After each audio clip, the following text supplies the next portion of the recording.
बिस्मिल्लाहिर्रहमानिर्रहीम। अस्सलाम वालेकुम स्टूडेंट्स। आज हम सॉल्व करेंगे MA1 के सब्जेक्ट का BPP की किट का chapter number 2।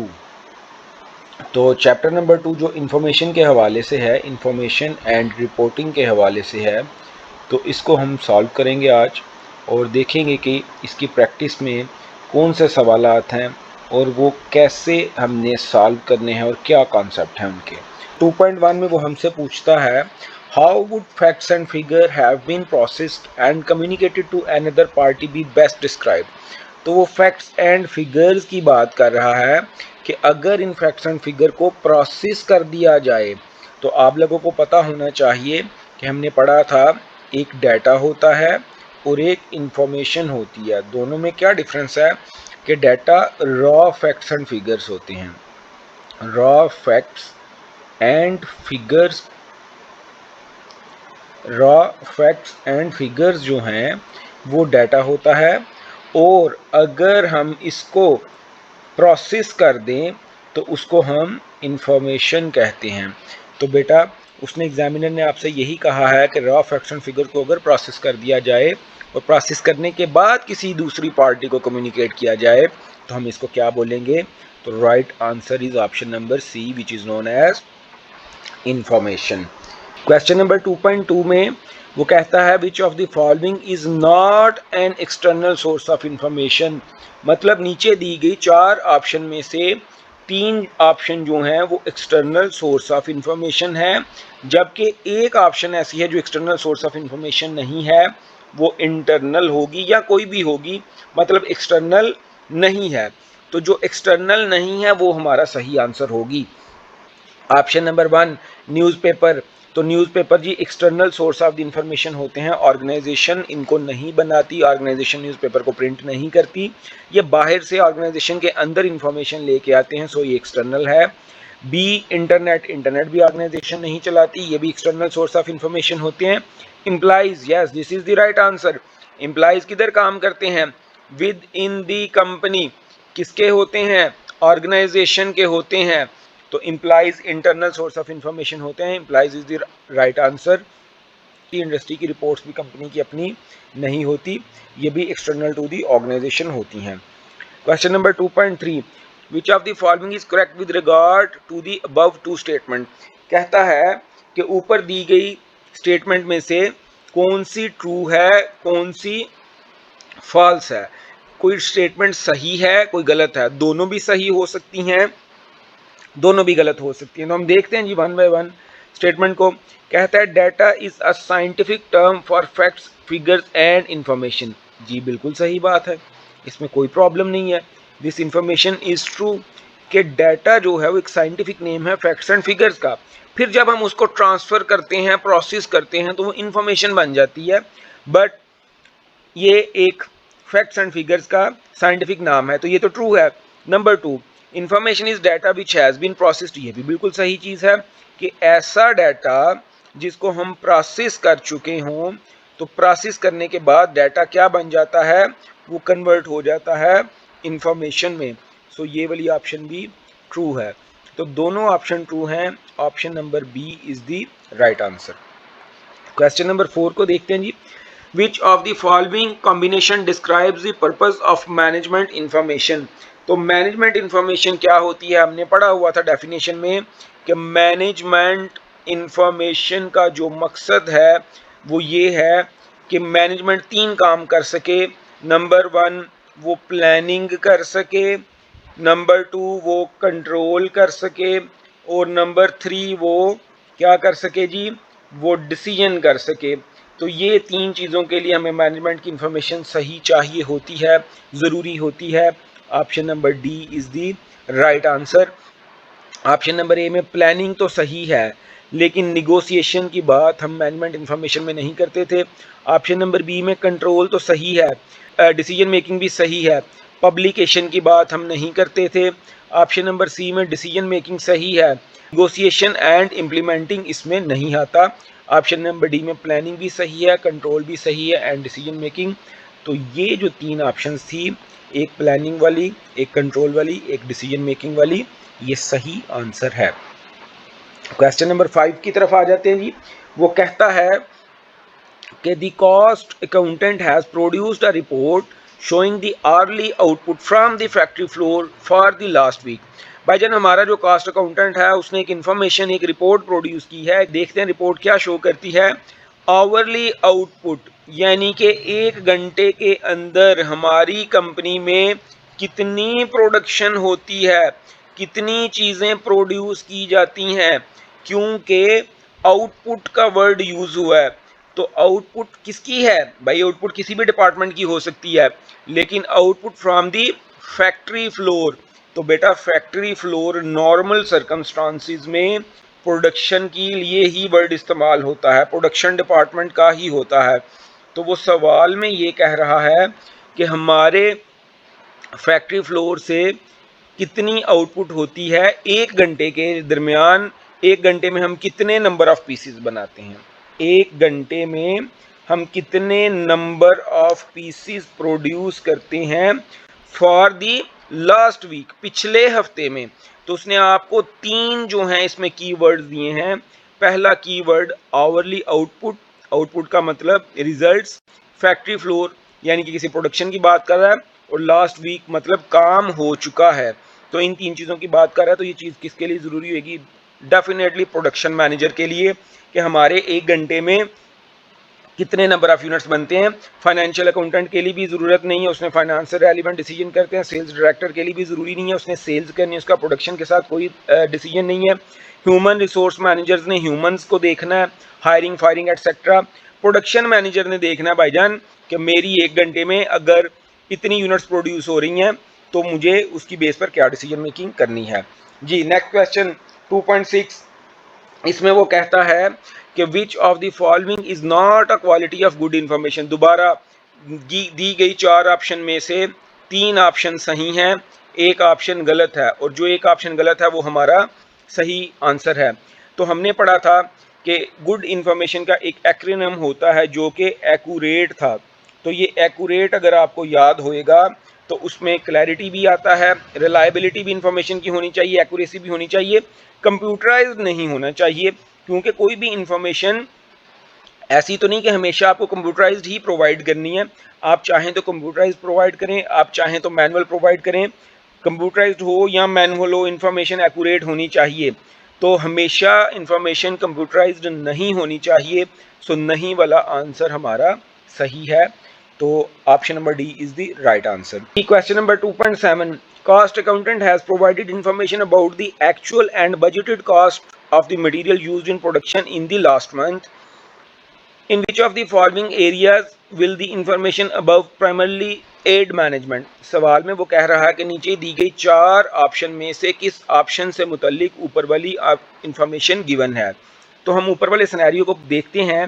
The cast accountant has provided information, हमारे कास्ट अकाउंटेंट ने एक इन्फॉर्मेशन हमें प्रोवाइड की है, किसके बारे में? Actual and budgeted. Actual number 1 option actual है और नंबर 2 ऑप्शन बजटेड है। तो बेटा एक्चुअल कब होती है हम इसको देखते हैं।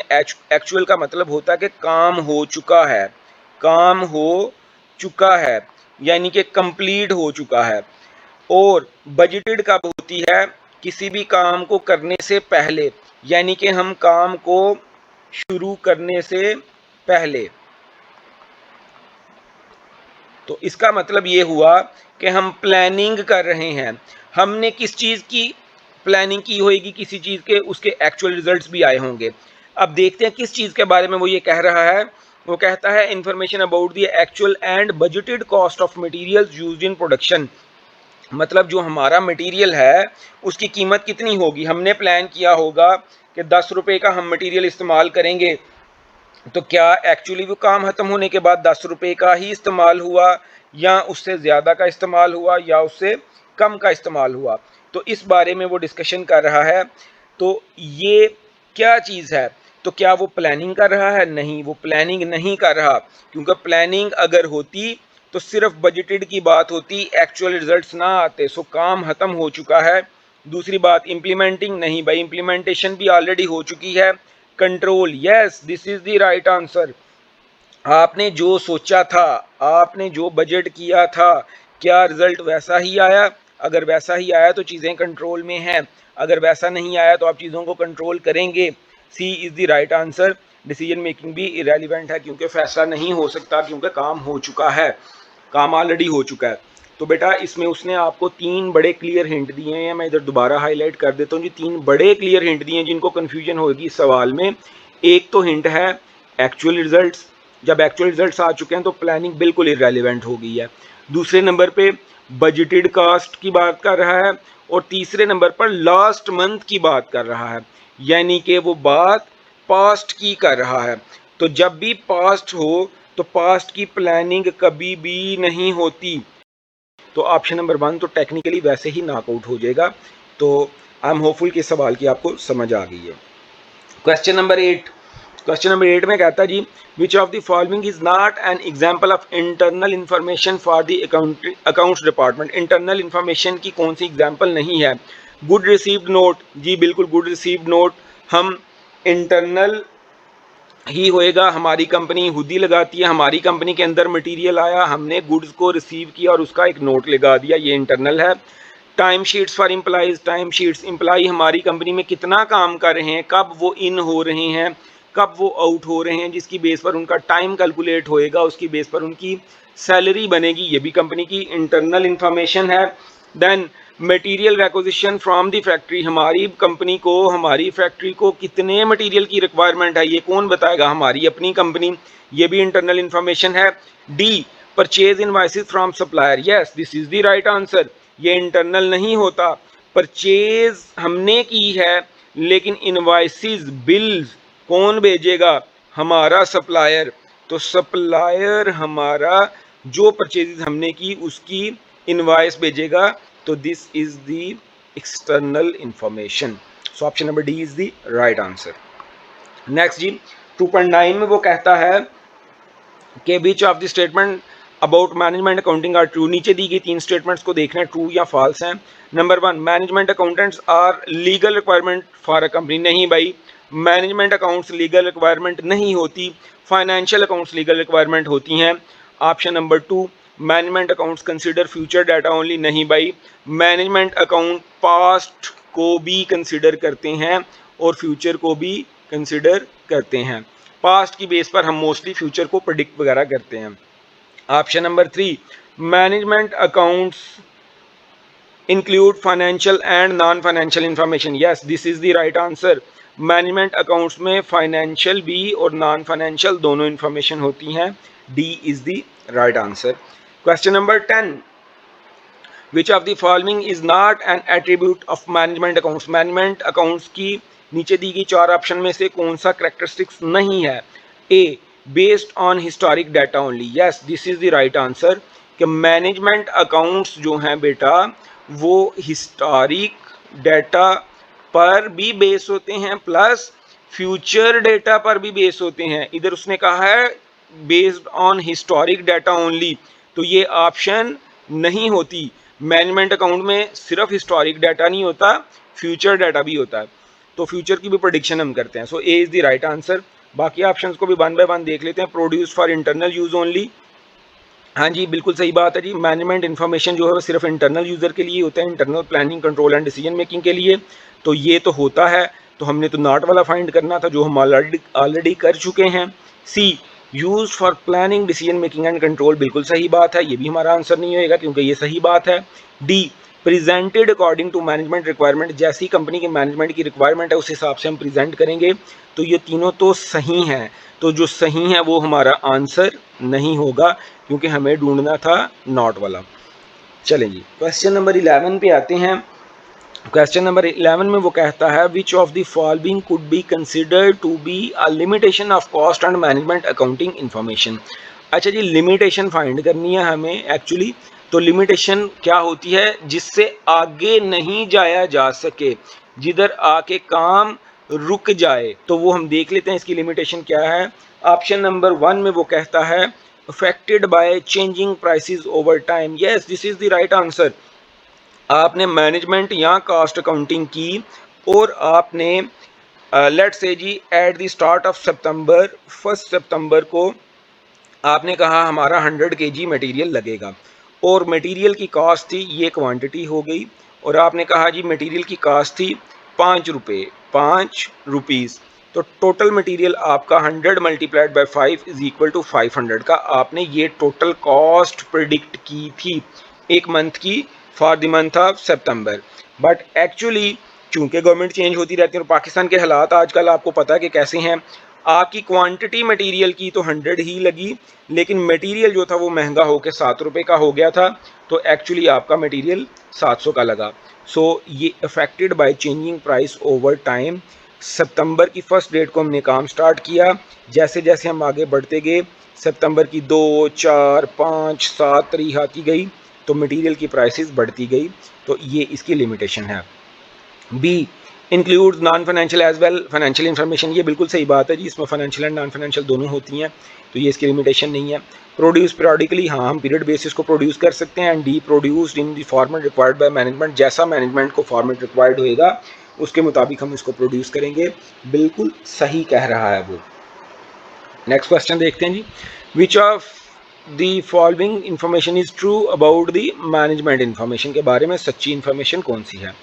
It is the same as operating information, नहीं भाई गलत है, सेम नहीं है, ऑपरेटिंग इन्फॉर्मेशन और होती है, management information planning control and decision making के लिए होती है। B it must be produce by a computer, नहीं भाई जैसे आपका दिल करता है, मैनुअल कंपनी है मैनुअल प्रोड्यूस करेगी, कंप्यूटराइज कंपनी है बड़ी है सिस्टमाइज्ड है तो उसके मुताबिक प्रोड्यूस करेगी, ये कोई कंपल्शन नहीं है। See it should be completely accurate regardless of cost, नहीं भाई हमने पढ़ा था कि regardless of cost, cost benefit जो है ये एक ऐसा एट्रीब्यूट था जो कंपलसरी है, इसको हम रिगार्डलेस नहीं कर सकते कि एक्यूरेसी तो चलो ठीक है वो तो होएगी, लेकिन रिगार्डलेस ऑफ कॉस्ट अगर आपकी इंफॉर्मेशन प्रोड्यूस करने की कॉस्ट ज़्यादा है उससे बेनिफिट से तो हम उसको प्रोड्यूस नहीं करेंगे। सो सी भी नहीं सही। D it should be produced if its cost is less than the increased revenue it leads to, yes this is the right answer, कि अगर इसकी कास्ट कम है लेस है और इसके जो रेवेन्यू जनरेट होने इंफॉर्मेशन प्रोड्यूस करने के वो ज़्यादा हैं तो हम इसको प्रोड्यूस करेंगे। 2.12 का option number D is the right answer जी। नेक्स्ट आते हैं जी 2.13 which of the following statement is correct, सही इंफॉर्मेशन कौन सी है। Cost accounting is only relevant to manufacturing organisation, नहीं भाई ऐसी कौन सी कंपल्शन होगी, सर्विस इंडस्ट्री के लिए भी ये रेलिवेंट है, रिटेल इंडस्ट्री के लिए भी रेलिवेंट है। तो अगर सर्विस इंडस्ट्री अकाउंटेंट्स को, प्रोफेशनल्स को, लायर्स को, हॉस्पिटल्स, डॉक्टर्स वगैरह को अगर अपनी कॉस्ट अकाउंटिंग करनी है तो वो किधर जाएं भाई, उनके लिए भी रेलिवेंट है। B management accounts must be presented in a regulated format, हरगिज़ नहीं भाई, फाइनेंशियल अकाउंटेंट को रेगुलेटेड फॉर्मेट्स में हमने प्रोवाइड करना होता है। मैनेजमेंट अकाउंट्स को जैसे हमारा दिल करेगा हम करेंगे, हमारी लंका है जैसे हम चाहेंगे वैसे ढाएंगे। C financial and management accounts are prepared from completely separate sets of data, नहीं भाई ऐसी बात नहीं है, सेम सेट ऑफ डाटा से भी प्रोड्यूस की जा सकती है। मैनेजमेंट अकाउंट्स में आपको पता है कि फाइनेंशियल भी और नॉन फाइनेंशियल दोनों इन्फॉर्मेशन होती हैं, तो ऐसी बात नहीं है। D management accounts are normally prepared for internal use within a company, yes this is the right answer. Management accounts हम प्रोड्यूस ही मैनेजमेंट के लिए करते हैं मोस्ट ऑफ द केसेस में, ताकि वो क्या काम कर सकें, 3 काम कर सकें, वही 3 काम बार बार, planning, control and decision making. Question number 14 इसमें वो कहता है which of the following is not an example of a question that a trainee accountant may be asked in respect of cost and management accounting system. अच्छा जी बच्चों, आपने ACCA किया या कर रहे हैं और आप फटाफट से किसी कंपनी में गए हैं और उधर आप एज ट्रेनी आपने ज्वाइन किया है, बिल्कुल कच्चे कच्चे ताज़े आप अकाउंटेंट हैं, तो आपसे कौन सी इंफॉर्मेशन नहीं पूछी जानी चाहिए। A which revenue stream should the company seeks to maximise in the next year, yes भाई this is the right answer.